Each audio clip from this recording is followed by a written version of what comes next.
오늘 설교의 성경 본문 말씀 제가 봉독하겠습니다. 구약 성경 창세기 11장 31절 32절입니다. 거룩하신 하나님의 말씀입니다. 데라가 그 아들 아브람과 하란의 아들인 그의 손자 롯과 그의 며느리 아브람의 아내 사레를 데리고 갈대아인의 우르를 떠나 가나안 땅으로 가고자 하더니 하란에 이르러 거기 거류하였으며 데라는 나이가 205세가 되어 하란에서 죽었더라. 아멘. 성경은 우리에게 주시는 하나님의 말씀입니다. 그리고 그 하나님의 말씀에 복이 걸려 있습니다. 성경 말씀을 묵상하여 삶으로 순종하는 사람은 복을 받습니다. 거룩한 말씀을 묵상할 때 두 가지가 중요합니다. 믿음 그리고 갈망, 믿음과 갈망의 마음이 중요합니다. 말씀을 통해서 하나님께서 나에게 복을 주신다는 것을 믿고 그리고 그 복을 갈망해야 합니다. 예수님께서 산상설교에서 마음이 가난한 사람이 복이 있다, 심령이 가난한 사람이 복이 있다고 하셨는데, 이 뜻은 하나님의 은혜를 갈망하고 사모하는 마음을 가진 사람이 복이 있다는 것입니다. 믿고 갈망하는 마음으로 기록된 성경 본문을 세심하게 읽으며 깊이 생각해야 합니다. 성령 하나님께서 말씀을 깨닫게 해달라고 기도하는 마음으로 묵상해야 합니다. 그런 사람에게 말씀이 열립니다. 그리고 깨달음이 오고 복을 받게 됩니다. 성도 여러분들 모두에게 하나님의 말씀을 묵상하며 또 받는 이런 복이 인생 여정 걸어가면서 늘 이어지기를, 그리고 넉넉하기를 주님의 이름으로 축복합니다. 살아가면서 결단해야 할 상황이 있습니다. 그런 상황, 바로 결단해야 될 중요한 상황에서 어떻게 반응하냐에 따라서 이후의 삶이 달라집니다. 많은 사람이 결단을 미룹니다. 결단하는 것은 누구에게나 쉽지 않습니다. 사람에 따라서 급한 분이 있어요. 그래서 결단, 또 행동에 옮기는 것을 잘하는 사람이 있고, 또 상대적으로 뭐를 할 때 자꾸만 미루고 또는 굉장히 신중하고 이러는 사람이 있죠. 급한 사람은 결단하는 것을 좀 신중하게 할 필요가 있고요. 또 세심하고 또는 조심스럽고 이런 사람은 또 상대적으로 좀 더 과감하게 결단할 필요가 있지요. 사람에 따라서 그거는 다릅니다. 그런데 어쨌든 결단하고 행동하는 일은 중요한데, 결단하고 행동해서 반드시 성공한다면 좋겠지만 실행에 옮기기도 전에 성공이 100% 보장되지는 않습니다. 여러분 한번 삶을 돌이켜보십시오. 여러분이 지나온 삶에서 결단을 미루고 주저하다가 기회를 놓쳐버린 그런 어떤 기억들이 있으십니까? 아마 사람마다 있을 거예요. 그때 좀 과감하게 행동했어야 하는데, 그때 내가 주저하다가 그 좋은 기회를 놓쳐버렸어. 이런 사람들이 있을 것입니다. 놓쳐버린 기회를 아쉬워하는 사람이 많습니다. 그런데 하나님께서는요, 우리 사람의 한계를 잘 아십니다. 실수와 실패를, 그리고 과거에 놓쳐버린 기회를 다시 한번 잡을 수 있는 그런 여건을 허락하시는 분이 하나님이십니다. 하나님께서 그렇게 우리의 삶을 배려하시고 이끄시는 그 하나님의 손길을 아브라함의 삶에서 잘 볼 수가 있습니다. 오늘 설교는 아브라함의 이야기를 묵상하면서 제가 묵상의 그 과정, 그 경험한 얘기를 여러분들에게 말씀드리려 합니다. 그래서 오늘 설교의 제목도 말씀 묵상의 한 본보기 데라의 죽음 이렇게 되어 있죠. 그러니까 아브라함의 아버지 데라의 죽음과 또 그와 연관해서 하나님께서 아브라함에게 어떤 은혜를 주셨는지 제가 묵상한 과정을 한번 간증도 될 수 있고 또 말씀 묵상이 이런 것입니다 하는 이해도 될 수 있겠습니다. 저는 창세기 11장 마지막 부분부터 12장 4절에 이르기까지 그 길지 않은 본문이죠. 거기에 굉장히 깊이 빠져서 묵상했습니다. 독일에 있을 때니까 한참 전이죠. 유학을 마치고 한국에 돌아와서도 아브람 이야기 그 본문을 참 많이 묵상했습니다. 그리고 우리 교회에서 발행하는 묵상지 비움, 채움, 나눔 그 기본적인 구도도 창세기 12장 1, 2, 3절 또 4절까지 거기서 온 거거든요. 아브라함이 갈대아 우르를 떠나서 하란에서 살다가 결국 가나안 땅까지 이르는 과정을 묵상하면서 저는 여러 가지 은혜를 체험했습니다. 그 중에서 아브라함의 아버지 데라의 죽음에 관한 묵상이 제게는 굉장히 인상적이었습니다. 자, 데라, 아브라함의 아버지. 이 사람은 205세에 하란에서 세상을 떠났습니다. 아브라함이 우르를 떠나서 가나안 목적지까지 가다가 도중 하차해서 살던 도시가 하란입니다. 창세기 11장 32절, 11장 마지막 절인데요. 거기에 데라의 죽음이 이렇게 기록되어 있습니다. 데라는 나이가 205세가 되어 하란에서 죽었더라. 아멘. 옛날에 이 구절을 읽으면서 제가 머릿속에 든 생각은 이런 것이었습니다. 데라가 205세에 죽었구나. 데라의 선조들은 몇백 년도 살았는데 데라 정도까지 인류 역사가 내려와서는 삶의 수명이 많이 줄었구나. 이 정도 생각을 가졌습니다. 그런데 성경을 가만히 읽다가 11장 26절 32절보다 조금 앞에 있는 구절이 눈에 들어왔습니다. 데라가 아브람을 낳은 나이가 거기에 기록이 되어 있습니다. 데라는 70세에 아브람과 나홀과 하란을 낳았더라. 아멘. 아브람, 나홀, 하란 세 아들인데 쌍둥이라는 얘기가 아니에요. 아브람 낳고 그 다음에 또 나홀 또 하란 이런 얘기죠. 데라가 맏아들 아브람을 낳은 나이 그리고 데라가 죽은 나이 이 두 개의 숫자가 머릿속에서 연결됐어요. 그러면서 이런 생각이 들었습니다. 그러면 아버지 데라가 죽을 때 그 아들 아브람의 나이는 몇 살이었을까? 이런 생각이 이제 머릿속에 드는 거죠. 계산하면 금방 나오죠. 데라가 70세에 아브람을 낳았으니까 그가 세월이 흘러서 205살이 돼서 세상을 떠날 때 그때 아들 아브람의 나이 계산하면 135세입니다.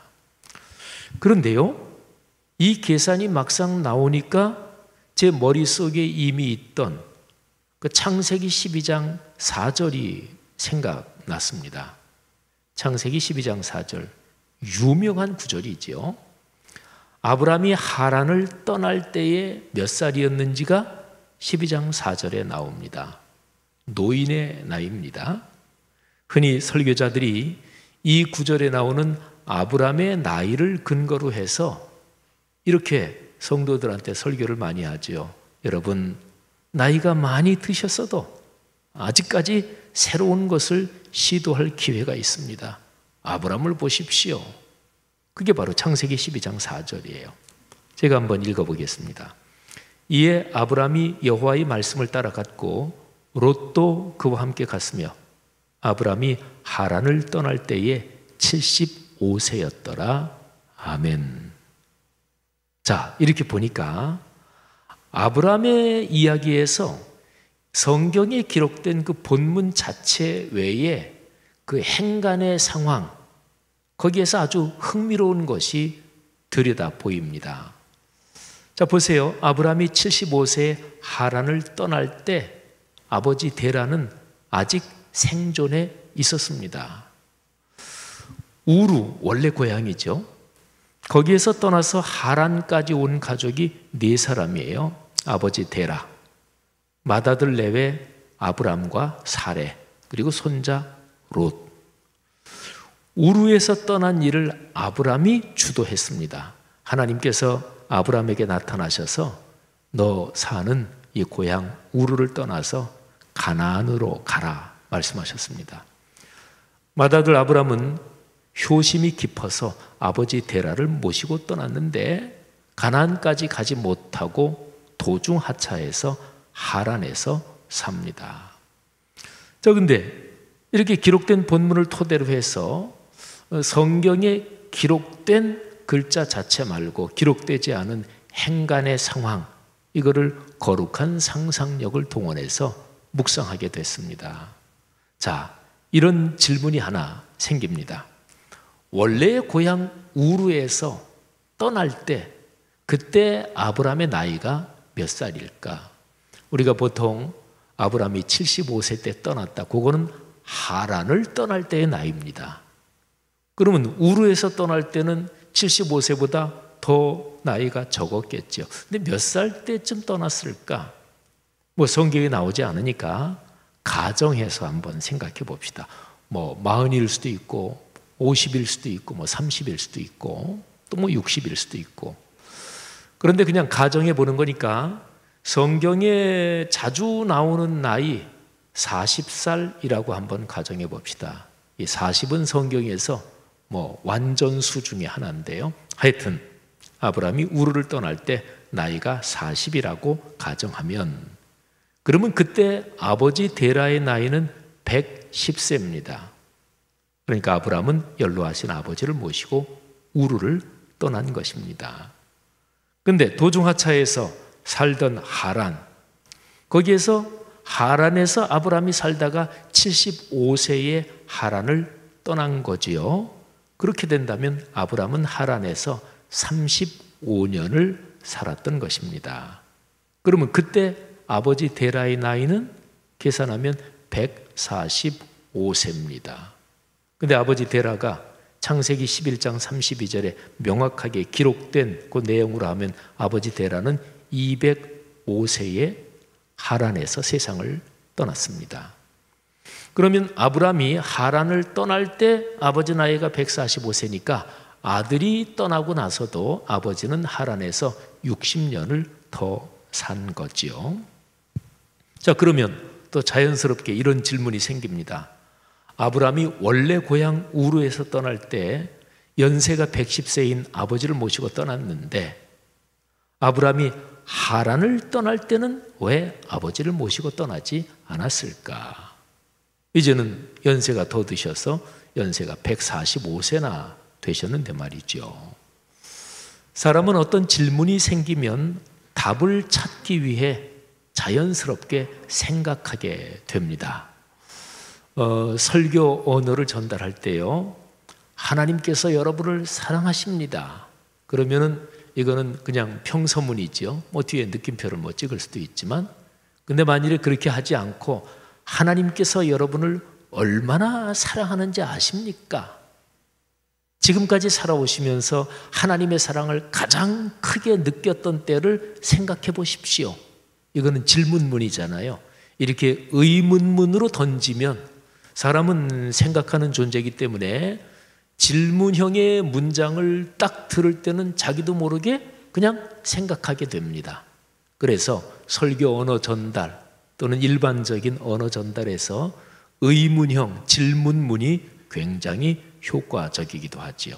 어쨌든요, 왜 아브라함이 하란을 떠날 때는 더 연세가 많이 드신 145세가 되신 아버지를 모시고 떠나지 않았을까 생각하는 거죠.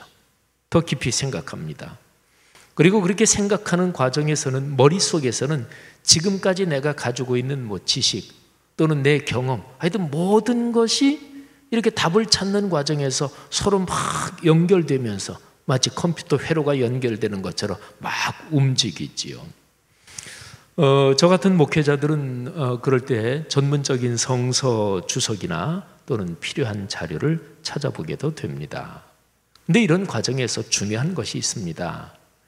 은혜를 사모하는 마음으로 이렇게 묵상하는 모든 과정에 성령님께서 일하신다는 것입니다. 그러니까 말씀을 깨닫고 말씀에서 은혜를 받는 것은 성경 지식이 일반적으로 많은 사람이 더 은혜를 받느냐? 아니요, 그렇지 않습니다. 가방끈이 긴 사람? 아니요, 그렇지 않습니다. 이거는 목회자들이 에이 그냥 의뢰하는 말이지. 아니요, 절대로 그렇지 않습니다. 성경 말씀을 깨닫고 은혜를 받고 복을 받는 사람은 하나님의 말씀의 스승은 근본적으로 성령님이시다. 이거를 깊이 인정하고 성령님 제게 깨달음을 주십시오. 말씀을 열어주십시오. 이런 사람에게 그 은혜가 오는 거지요. 그러니까 근본적으로 성령님이 말씀의 스승이십니다. 자, 제가 가졌던 그 궁금증, 전문적인 주석을 찾아보면서 이 문제에 대한 궁금증이 풀리기 시작했습니다. 자, 아브라함이 하란을 떠날 때 아버지가 아직 생존해 계셨단 말이에요. 그래서 저처럼 이 창세기를 읽으면서 나이 계산해 보니까 아브라함이 하란 떠날 때 아버지가 아직 계시네. 60년을 더 사셨네. 이런 사람이 또 있었겠죠, 그죠? 옛날에 유대인 랍비들도 그런 생각을 했고 또 많은 사람이 저처럼 가만히 있다가 이런 상황이네 이렇게 생각을 했단 말이에요. 그래서 랍비들의 전통에 따르면 아브라함이 하란을 떠날 때 아버지 데라가 길을 떠나는 아들 레벨을 위해서 기도해 줬습니다. 하나님께서 원래 고향 우르에서 불러내신 것은 아버지라기보다 아들 아브람이죠. 그러니까 아브람이 말하자면 그 집안에서 하나님을 먼저 믿은 거예요. 근데 이제 아버님 모시고 와서 또 하란에 살면서 그러는 동안에 아버지 데라도 하나님을 신뢰하는 믿음이 깊어졌다고도 볼 수 있습니다. 아무튼 길을 떠나는 아들의 머리에 손을 얹고 축복하면서 하나님의 말씀에 순종하여 새로운 시대를 우리 아들이 열기를 바란다. 이렇게 기도했을 것입니다. 아브라함은 고향 우르에 살고 있는 자기 밑에 동생 나홀을 하란으로 불러서 연로하신 아버지를 모시게 합니다. 그렇게 해서 아브라함은 드디어 다시금 말씀의 순명에서 길을 떠나게 되는 거지요. 부모 세대는 그분들이 걸어온 길이 있습니다. 자식 세대는 그들이 걸어가야 할 길이 있습니다. 앞으로 한참이나 삶의 길을 걸어야 하는 후대를 격려하고 축복하며 떠나보내는 것은 어른 세대의 미덕입니다. 그런데 종종 인간 역사를 보면 또는 어느 가정 가문을 보면 나이든 세대가 자기 경험과 관습만 고집하면서 자식이나 손주 세대가 새로운 길을 걷지 못하게 방해하는 경우가 적지 않습니다. 그럴 때 가정 가문은 퇴보합니다. 또 그 사회와 문화권은 퇴행합니다. 부모나 선배 세대가 걸어온 길을 존중하며 예의를 지키는 것이 마땅하고 아름답습니다. 그러나 그러면서도 지혜와 용기를 가지고 자신의 길, 자기 세대의 길을 걷는 것이 성숙한 삶입니다. 한번 생각해 보십시오. 여러분의 가정, 또 여러분의 삶은 어떠십니까? 우리 사회에 세대 갈등이 심합니다. 통계조사를 보면요, 50대, 60대하고 젊은 세대하고 인식 차이가 확실해요. 세대 갈등이 심합니다. 윗세대는 다음 세대가 새로운 시대를 열어가도록 격려해야 합니다. 그래야 그 사회와 문화권이 생존할 수 있고 발전할 수 있습니다. 우리 역사를 한번 쭉 보면 한 세대 그러면 보통 한 30년 보통 이렇게 생각하는 거거든요. 25년에서 30년. 근데 우리 지난 역사를 한번 이렇게 생각해 볼 때 그 세대, 언제쯤 태어난 그 세대가 굉장히 성공적으로 우리 사회를 이끌었고 우리 사회를 발전시켰어. 그렇게 생각되는 그 세대가 있을 거 아니겠어요? 그런데 그런 세대는 언제나 윗세대를 존중하면서도 용감하게 자기 세대에 맡겨진 일에서 새로운 시대를 감행한 것입니다. 그러니까 성공적으로 새로운 시대를 열어가고 한 세대를 이끌어온 거죠. 지금의 코로나 상황은 위기입니다. 위험과 기회가 혼재해 있습니다. 지금 세대는 어쩌면 걸어본 적이 없는 길을 열어가야 하는지도 모릅니다. 지혜와 용기가 필요합니다. 나이 든 세대는 젊은 세대가 마음껏 새로운 길을 걷도록 격려해야 합니다. 가정 가문도 그렇고요. 사회도 그렇고 회사도 그렇고 교회도 그렇고 그래야 생존할 수 있고 그래야 새로운 시대를 열 수 있습니다. 반면에 젊은 세대는 나이 든 세대를 존중해야 합니다. 자, 아브람 얘기에서 제가 묵상한 과정 하나를 좀 더 말씀드리겠습니다. 자, 아브람이 하란을 떠날 때 아버지가 아직 살아계셨다. 여기에 생각이 들면서 은혜를 받았는데, 근데 어느 때인가 아브람이 하란을 떠나는 장면하고 연관해서 또 새로운 생각이, 또 새로운 질문이 머릿속에서 들었어요. 신약 성경에서 하란을 떠나는 아브람 얘기, 그 장면이 신약 성경 어디 나오는데 굉장히 중요한 구절이 제 눈에 들어왔습니다. 스데반 집사님, 이분이 체포돼서 공회에서 재판을 받습니다. 그러면서 재판 과정에서 최후 변론을 하는 장면이 있는데 그 스데반 집사님의 최후 변론 내용에 아브람이 하란을 떠나는 얘기가 나옵니다. 사도행전 7장 1절부터 5절을 한번 들어보십시오. 대제사장이 이르되 이것이 사실이냐? 대제사장은 재판장이지요. 그리고 요 바로 전에 이런저런 사람들이 스데반 저자가 이런 죄를 지었고 저자는 이렇고 말하자면 고소를 했겠죠. 재판장이 묻습니다. 사실이냐? 스데반이 이제 얘기가 시작돼요. 스데반이 이르되 여러분 부형들이여 들으소서. 우리 조상 아브라함이 하란에 있기 전 메소포타미아에 있을 때에 영광의 하나님이 그에게 보여 이르시되 내 고향과 친척을 떠나 내가 네게 보일 땅으로 가라 하시니 아브라함이 갈대아 사람의 땅을 떠나 하란에 거하다가 그의 아버지가 죽음에 하나님이 그를 거기서 너희 지금 사는 이 땅으로 옮기셨느니라. 아멘. 자, 여러분 이상하지요? 이 본문의 마지막 4절에 따르면 아브라함이 하란을 떠난 것은 그의 아버지 데라가 죽은 후입니다. 그러면 사도행전 7장 4절하고 창세기 11장 32절은 서로 충돌합니다. 어떻게 된 것일까요? 이런 질문을 해결하는데 신학적인 주석이 도움이 됩니다. 성경을 읽으면서 성경에서 궁금증이 생기고 또 질문이 생기고 그런 게 주석에 언제나 있는 건 아니에요. 이런저런 주석 다 찾아봐도 거기에 대한 게 없는 경우도 있어요. 그런데 제가 지금 말씀드린 이 내용, 사도행전에서는 아브라함이 아버지 데라가 죽은 뒤에 하란을 떠났다고 했는데 창세기 11장하고 12장 거기를 보면은 아버지 데라가 아직 살고 있을 때 하란을 떠났단 말이에요. 근데 요거는 주석을 찾아보니까 주석에 관련된 내용이 있었습니다. 자, 기독교인은 구약과 신약 전체를 하나님의 말씀으로 믿죠. 유대교인들은 구약만 하나님의 말씀으로 믿습니다. 그런데 유대교 신앙 전통을 이어가는 사람들 중에서 사마리아 사람들이 있습니다. 이 사마리아 사람은 원래는 유대 혈통인데 아시리아가 거기를 점령하고 나서 다른 민족을 막 이주시켜서 결혼시키고 해서 피가 다 섞이게 일부러 그렇게 만들었어요.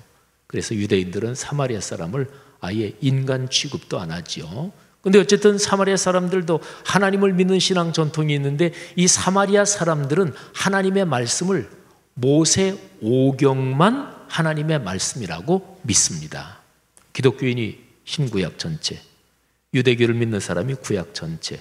근데 이 사마리아에서 하나님을 믿는 이 사마리아 전통은 모세 오경, 그러니까 창세기, 출애굽기, 레위기, 민수기, 신명기, 구약 성경의 5권의 책, 이 모세 오경만 하나님의 말씀으로 믿습니다. 근데 이 사마리아 사람들이 모세 오경을 고대 사마리아 언어로 기록한 것이 있는데 그걸 가리켜서 사마리아 오경이라고 합니다.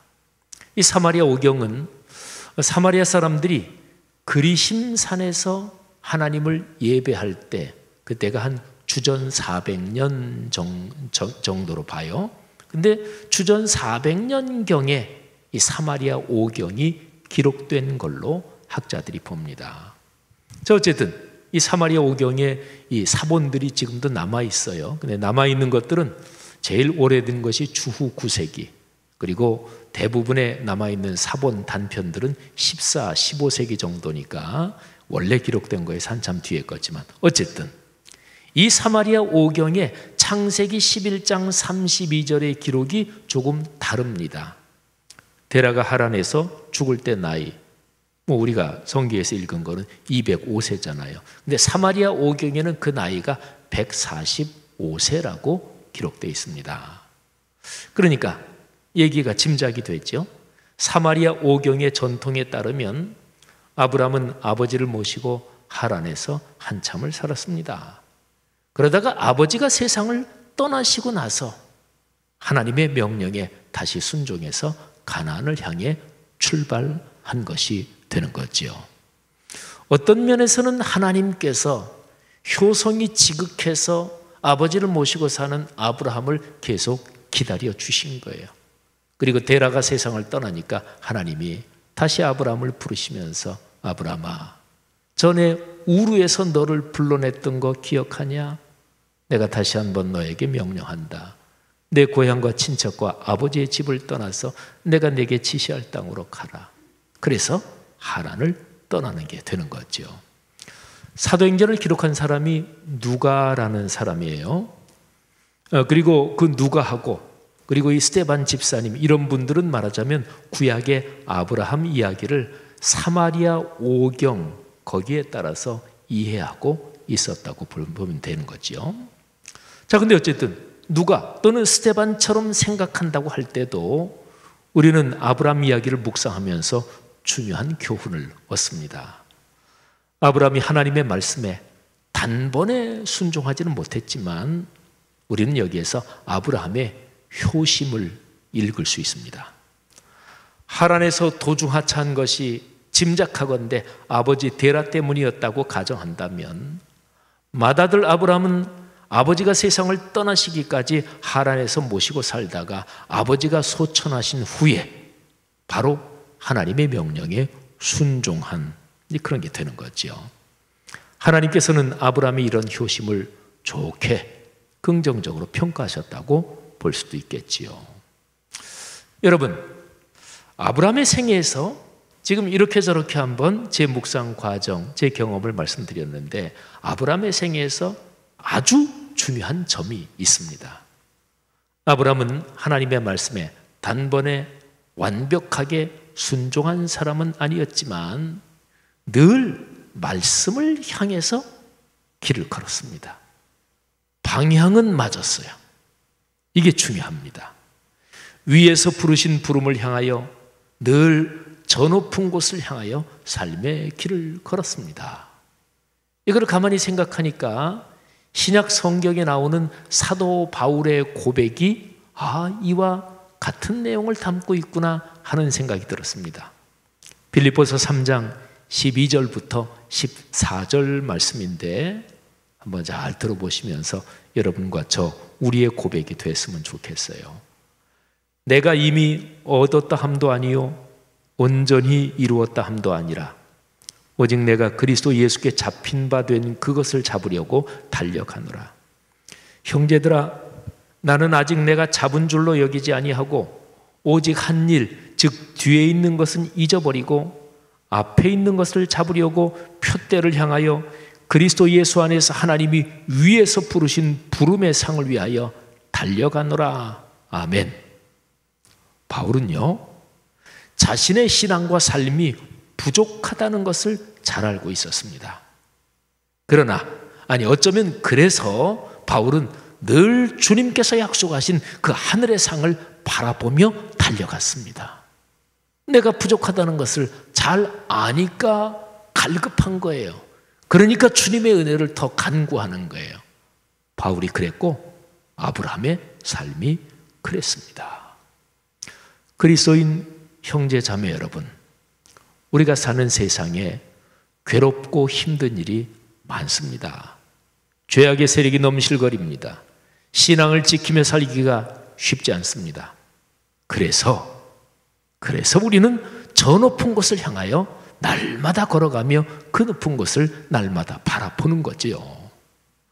우리는 종종 의심하고 자주 약해집니다. 우리가 걷는 길이 험합니다. 그래서 우리는 주님의 말씀을 바라보고 걸어가는 것입니다. 주님께서 우리 마음을 붙잡아 주시고 의심의 안개가 걷히게 하시고 그리고 빛과 사랑이 우리의 삶에 넘치게 하십니다. 코로나 시대를 걸어가는 성도 여러분들이요, 아브라함처럼 우리도 다시금 결단하고 말씀에 순종하며 걸어갑시다. 이 길에 하나님께서 하늘의 복과 이 땅의 아름다운 복을 준비해 놓으셨습니다. 말씀에 복이 걸려 있는 거잖아요. 이 복을 받아 누리며 나누며 그렇게 사시기를 주의 이름으로 축복합니다.